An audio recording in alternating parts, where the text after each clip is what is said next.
సీతాకోక చిన్నది. ఒక ఊరిలో ఒక చిన్న పాప ఉండేది. ఆ పాప చాలా మంచిది.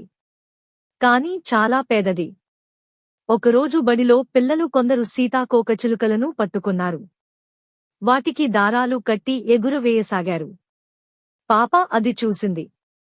బాధపడింది. పరుగెత్తుకు వెళ్లి టీచరుకి చెప్పింది. టీచరు పిల్లలందరినీ తిట్టి సీతాకోకచిలుకలని విడిచిపెట్టింది. అవి చాలా సంతోషించాయి. ఒకరోజు బడిలో పిల్లలందరికీ రంగురంగుల బట్టలు వేసుకునే పోటీ పెట్టారు.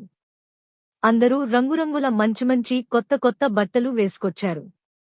ఆ పాపకు కొత్త బట్టలు లేవు. ఎప్పటిలాగే తెల్ల బట్టలు వేసుకొని వచ్చింది. అది చూసి పిల్లలందరూ ఎగతాళి చేశారు. పాప బడి వెనక్కుపోయి వెక్కి వెక్కి ఏడవసాగింది. అది సీతాకోకచిలుక చూసింది. తనవారందరినీ పిలుచుకుని వచ్చింది. వెంటనే అవన్నీ ఆ పాప తెల్లని బట్టల మీద తలా కొంత తమ ఒంటిమీదున్న రంగులను అంటించసాగాయి. కొద్ది నిమిషాలలో గౌను రంగురంగులతో మెరిసిపోయింది. పాప ఆ గౌనుతో రాగానే పిల్లలందరూ నోళ్లు తెరిచారు. అబ్బ, ఎంత ముచ్చటగా ఉంది గౌను అంటూ మెచ్చుకున్నారు. ఇంకేముంది, మొదటి బహుమతి మన చిన్న పాప చేతుల్లోకే వచ్చి వాలింది.